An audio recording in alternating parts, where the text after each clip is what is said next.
My daughter stood in my kitchen, holding a glossy brochure for Meadowbrook Senior Living. The smile on her face was so bright, so confident, that for a moment I almost believed she truly cared about my well-being. Almost. "Mom, just look at these amenities," Lisa said, spreading photos across my dining table. "They have a community garden, a library, even painting classes. You'd love it there."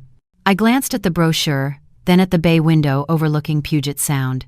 The same view my husband Tom and I had watched together every morning for 37 years, the same view I'd watched alone for the 2 years since his death. "I'm fine here, sweetie," I said quietly. Lisa's smile tightened. "Mom, be realistic. This house is way too big for you. The maintenance alone must be exhausting." I didn't tell her that I'd just hired a lawn service. I didn't mention that the handyman came twice a month.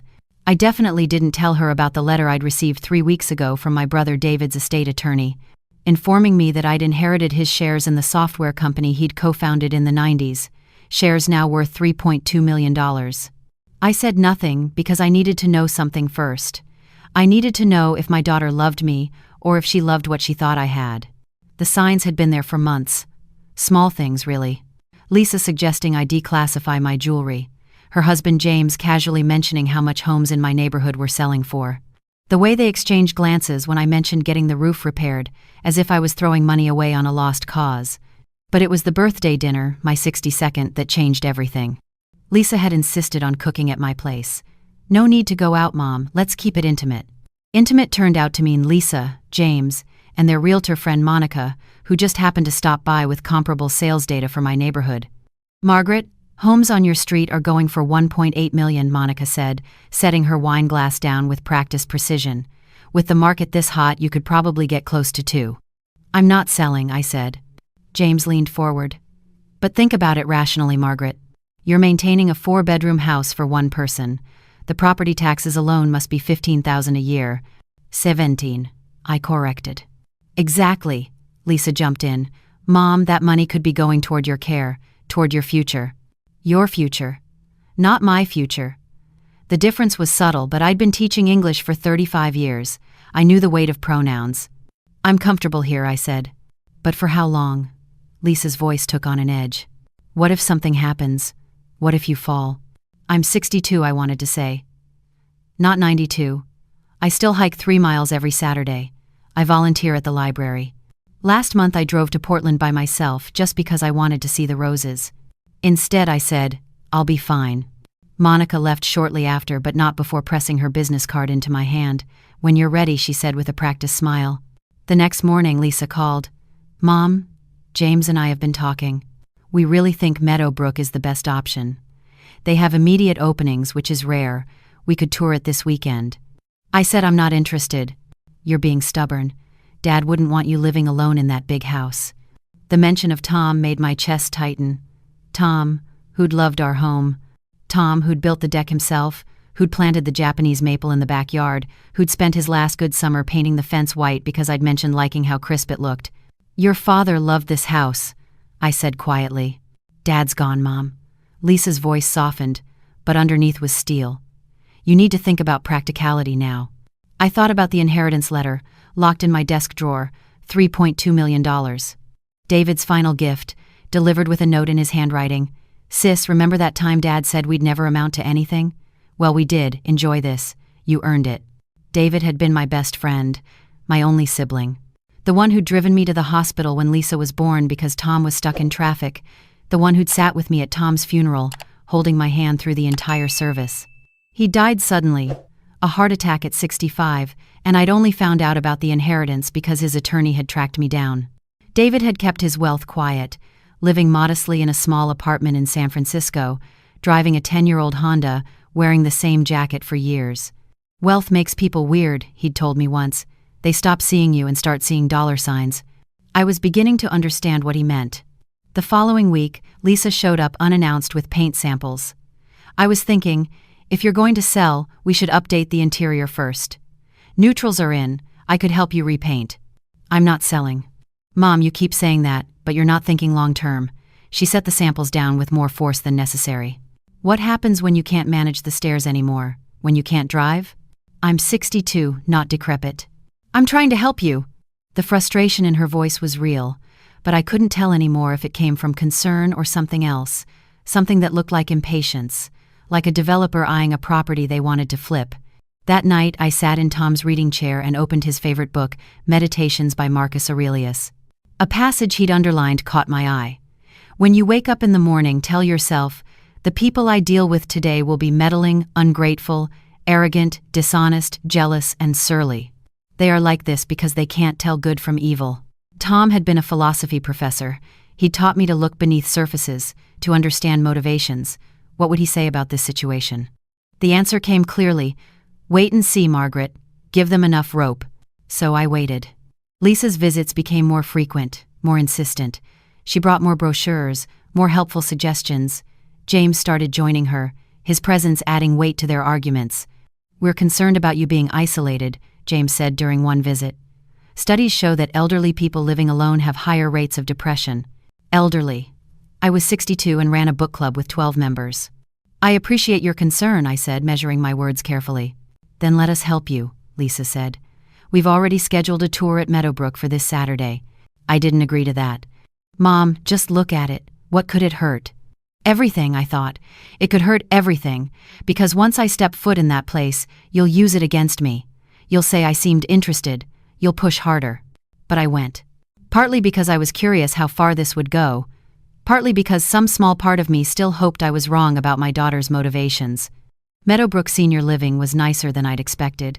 Clean, bright, with residents who seemed genuinely happy. The director, a pleasant woman named Carol, showed us a corner unit with large windows.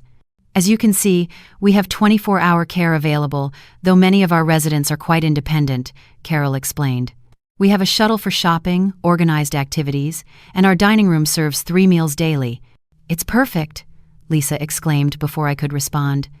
Don't you think, Mom? It's very nice, I admitted. See? I told you you'd love it. Lisa squeezed my arm. Carol, what's the process for moving in? Carol glanced at me, picking up on my silence. Well, the resident would need to fill out an application and there's a financial assessment. What's the monthly cost? I asked. For this unit, $4,500 a month, which includes most amenities. I saw Lisa's face flicker with calculation. $4,500 a month was $54,000 a year. She was probably thinking about how much would be left over after selling my house. 1.8 million minus 54,000 annually meant the house equity would last 33 years. Plenty of time for Lisa to inherit what remained. Mom, we should put in an application, Lisa said as we walked to the parking lot. I'll think about it. What's there to think about? You saw how nice it was. I need time, Lisa. Time for what? To get older? To have an accident? Her voice rose. Why are you being so difficult? James put a hand on her shoulder. Honey, let's give your mom space to decide. But Lisa pulled away from him. No, we've been patient for months. Mom, you need to face reality. You can't keep living in that house alone. It's not sustainable. Sustainable for whom? I asked quietly. The question hung in the air. Lisa's face went red. What's that supposed to mean? Nothing. I'm just tired. Can we talk about this another time? The drive home was silent. Lisa dropped me off without coming inside, which was a first. Usually she'd find some excuse to walk through the house, commenting on repairs that needed doing, rooms that were wasted space. That evening, my best friend Patricia called. I'd known her since college, trusted her completely. I told her everything. Maggie, that's awful, Patricia said. But I'm not entirely surprised. Remember when Tom died and Lisa immediately asked about his life insurance? I remembered. Lisa had framed it as helping with arrangements, but yes, she'd asked about the policy before we'd even scheduled the funeral. What should I do? I asked. Wait. But document everything. And maybe consult an estate attorney. Just to protect yourself. I took her advice. The next day, I called Mitchell Barnes, the attorney who'd handled Tom's will. I told him about the inheritance, about Lisa's behavior. I want to set up a trust, I said. Can we do that? Absolutely. When would you like to come in? We scheduled a meeting for the following Thursday. Mitchell helped me structure everything. The house would go into a family trust with specific provisions. The inheritance would be invested, with clear instructions that it couldn't be touched except under circumstances I specified. What about your daughter? Mitchell asked. She'll inherit what I want her to inherit. When I want her to inherit it, I said firmly. Not before. Sounds like there's a story there. Isn't there always? I left Mitchell's office feeling lighter than I had in months. I had a plan now, protection. But I wasn't prepared for what came next. The following Sunday, Lisa called with an unusual request. "Mom, could you come over for dinner? There's something James and I want to discuss." The formality of it worried me, but I agreed. Their home in Bellevue was pristine, as always. Modern, minimalist, every surface gleaming.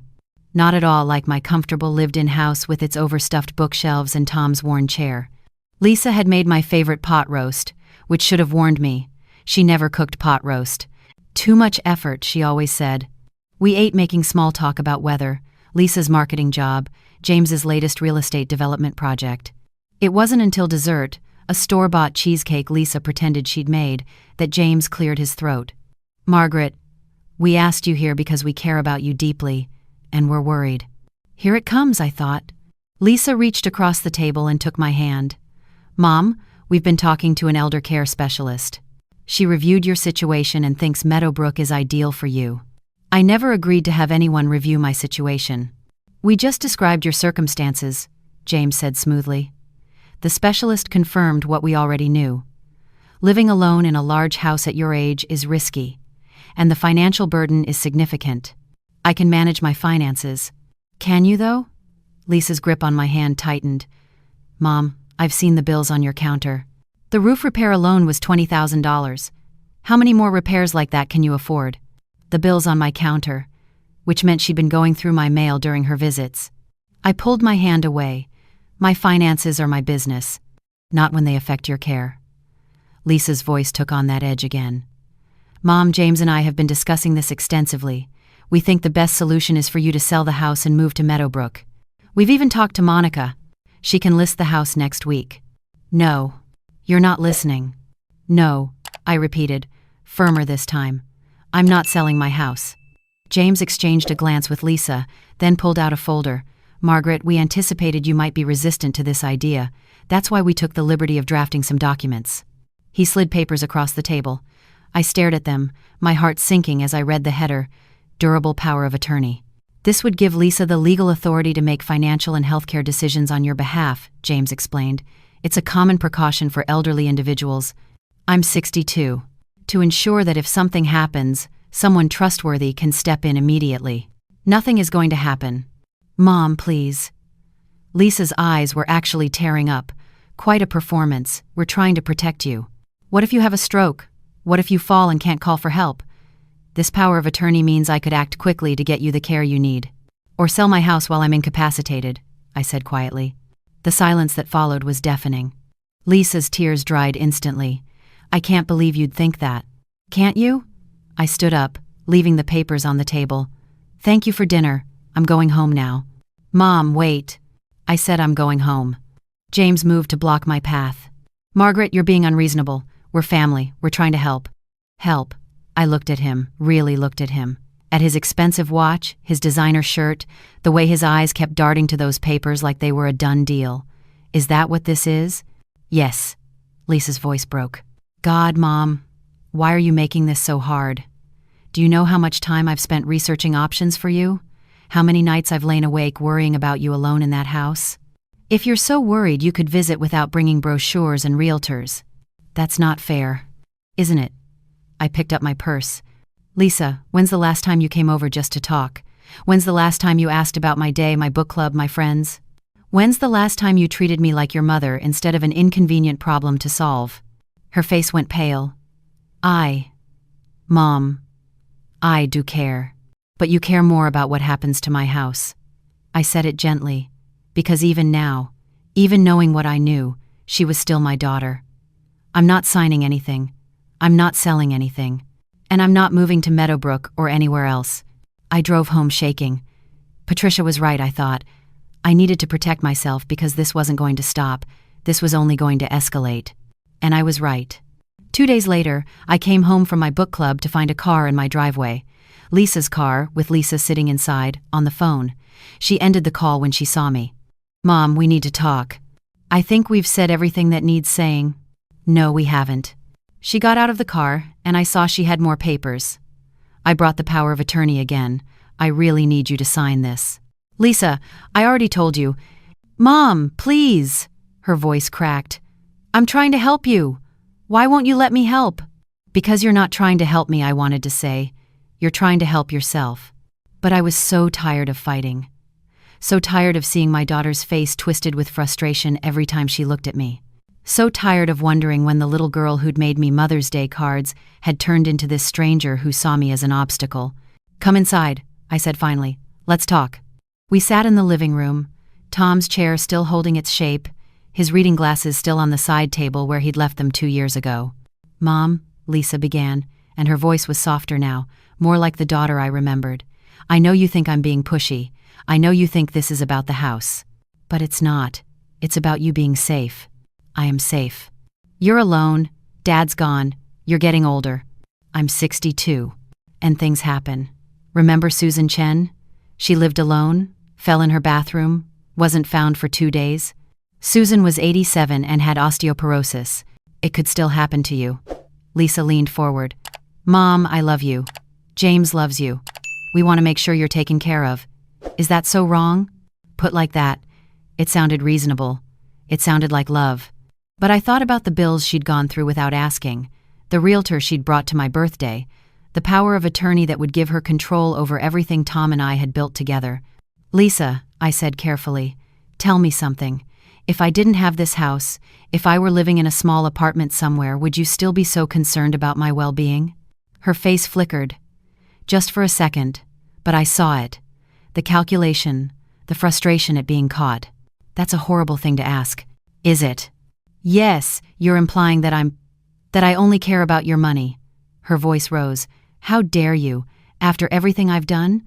After all the time I've spent trying to help you? Help me, or help yourself? The words were out before I could stop them. Lisa stood up so fast her chair tipped backward. You know what? Fine. You want to be stubborn? You want to live alone in this house until something terrible happens? Go ahead, but don't expect me to pick up the pieces. She grabbed her purse and headed for the door, then turned back. And for your information, Mom, James and I have been looking at houses. Bigger houses. Houses we can't quite afford. But we thought, maybe when you downsize, you could help us out. Maybe let us have a small loan against your equity. That's what family does. They help each other. There it was. Finally, the truth. How much did you need? I asked quietly. What? How much were you hoping to borrow against my house? Lisa's face went red. I wasn't. How much, Lisa? 200,000, she said finally. For a down payment. James has an opportunity to invest in a development, and we just need... You need my money. It's not like that. What's it like then? She stared at me, and for a moment I saw her as she really was. Not my little girl, not the daughter who'd clung to my hand on her first day of school, but a woman who'd calculated her mother's worth down to the dollar and found it wanting. You wouldn't understand, she said finally. You and Dad were always so conservative with money. You never took risks. You don't understand what it's like to see an opportunity and need just a little bit more to grab it. I understand more than you think. No, you don't. You sit in this house with all this equity, doing nothing with it, while James and I are killing ourselves trying to build something. Her voice shook. Do you know what houses cost now, Mom? Do you know what it's like to be in your 30s and feel like you'll never get ahead? So your solution was to push me into a retirement home and take my house? It's not taking, it's borrowing.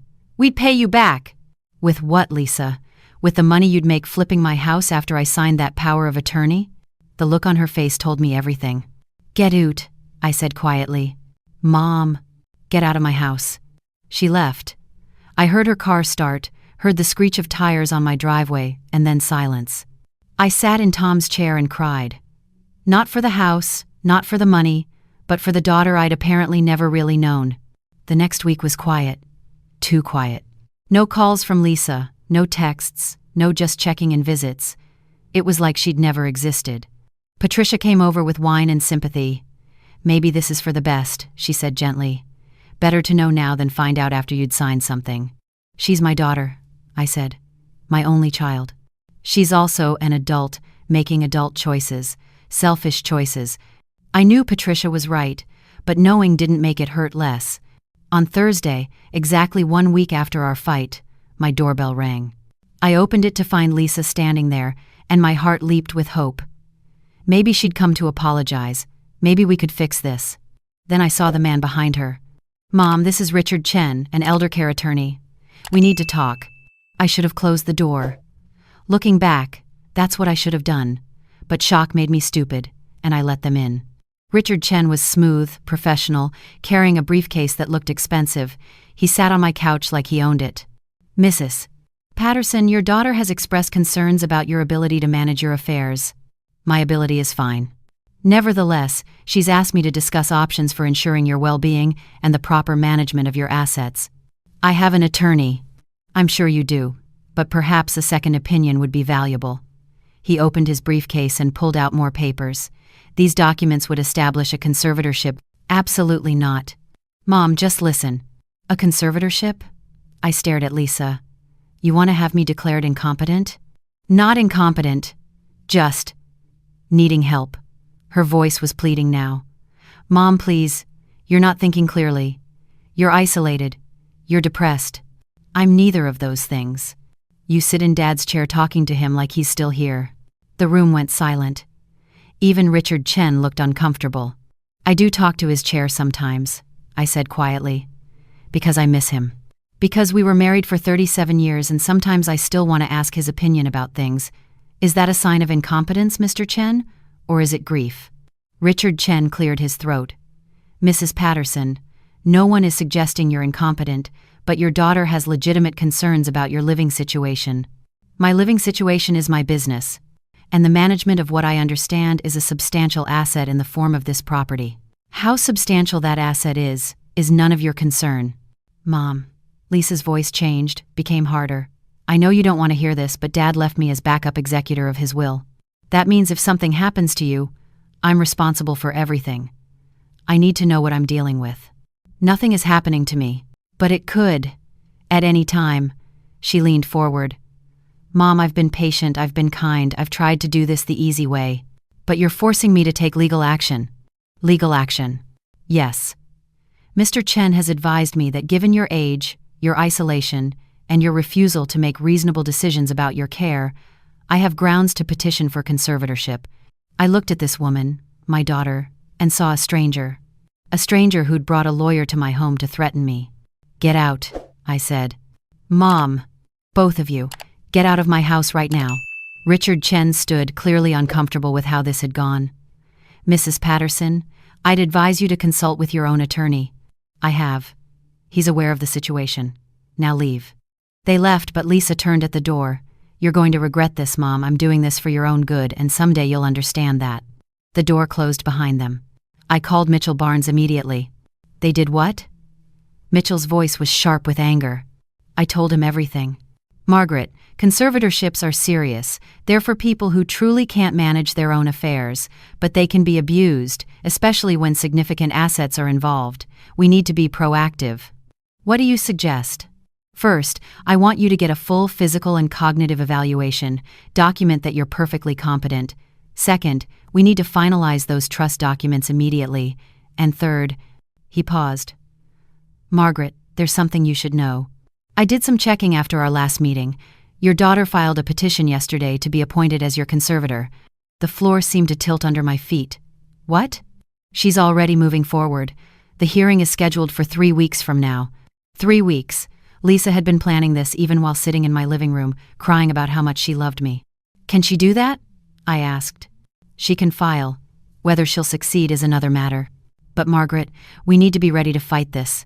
Over the next week, I did everything Mitchell suggested.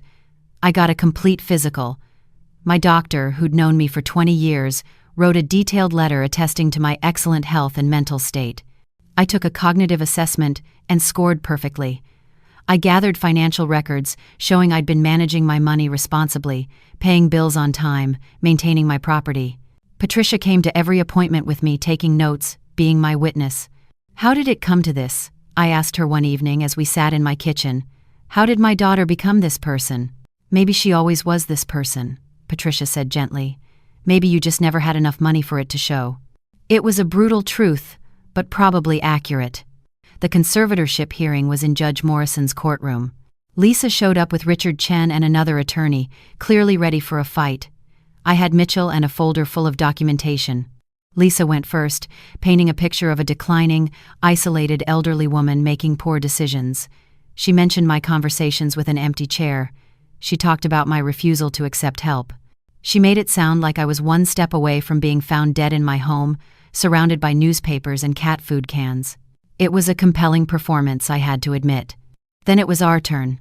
Mitchell presented my medical records, my cognitive test scores, letters from my book club members about my active social life, documentation of my property maintenance, my financial management records. "Your Honor," Mitchell said, "Mrs. Patterson is a healthy, mentally sound 62-year-old woman who manages her affairs responsibly. The only problem her daughter has identified is Mrs. Patterson's refusal to sell her home, which, I might add, is not a sign of incompetence. It's a sign of someone who knows her own mind." Judge Morrison reviewed the documents carefully. Then she looked at Lisa. "Miss Patterson Chen, can you provide any medical evidence that your mother is incompetent?" "She talks to an empty chair," Lisa said. "Many people talk to deceased loved ones while grieving. That's not incompetence. That's humanity." The judge's voice was dry. "Do you have anything else?" "She refuses to move to appropriate housing." "Appropriate according to whom?" "She owns her home outright. She maintains it well. She has no debt. Where's the incompetence?" Lisa's face was red. "Your Honor, I'm concerned about her future. Her future is hers to manage." Judge Morrison closed the file. Petition denied. "Mrs. Patterson, you're free to continue living your life exactly as you see fit." I saw Lisa's face go white, saw Richard Chen whisper something to her, saw her shake her head violently. Outside the courtroom, Lisa caught up to me. "Mom, please. I know you're angry, but..." I turned to face her. My daughter. My only child. The baby I'd held in my arms and promised to always protect. "Lisa, do you know what I inherited from your Uncle David?" She blinked, confused by the subject change. "What? No. Why?" $3.2 million in tech stocks. I watched her face change. Watched hope dawn. Watched calculation begin. "Mom, that's wonderful. See, this is exactly why you need help managing..." "I don't need help. Mitchell already set up a trust. The money is invested, protected, and earmarked for specific purposes." "What purposes?" "A scholarship fund in your father's name, donations to the library where I volunteer, and my own care, should I ever actually need it." "What about me?" Her voice was small. "You'll inherit what's left when I die, if there's anything left. But Lisa, here's what you need to understand. This house? I put it in a family trust last week. You can't touch it. The money? It's protected. You can't touch that either. But I'm your daughter."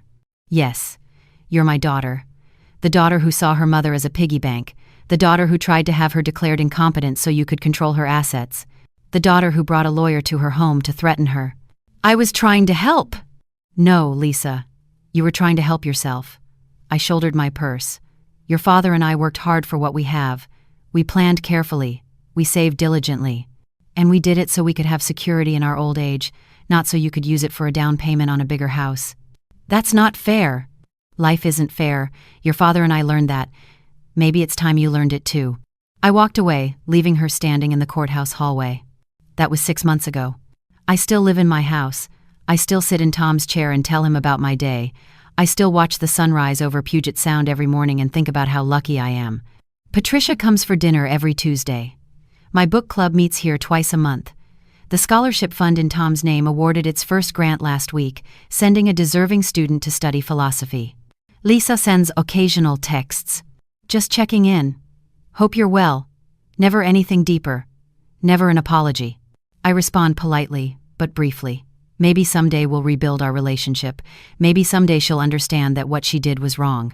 Maybe someday I'll be able to look at her without remembering the stranger who tried to take everything from me. Or maybe not. But I learned something through all of this. I learned that silence can be wisdom. That waiting can reveal truth. That the people who truly love you will prove it not by their words, but by their actions when they think you have nothing to give them. I learned that I'm stronger than I believed, that I can stand up for myself even when it means standing against my own daughter, that I have the right to live my life on my own terms, regardless of anyone else's opinion. And I learned that my brother David was right. Wealth does make people weird. It reveals what was always there, lurking underneath the surface, waiting for an opportunity to emerge. Sometimes the greatest inheritance we can leave is the lesson that love should never have a price tag. This morning, I sat in Tom's chair with my coffee and watched the sun turn the water gold. The house was quiet, peaceful, mine, and I thought about how close I came to losing it all. Not to fire or flood or financial ruin, but to my own daughter's greed. Thank God I stayed silent when I did. Thank God I waited to see who my daughter really was before I made any decisions I couldn't take back. The truth saved me. But it cost me my daughter.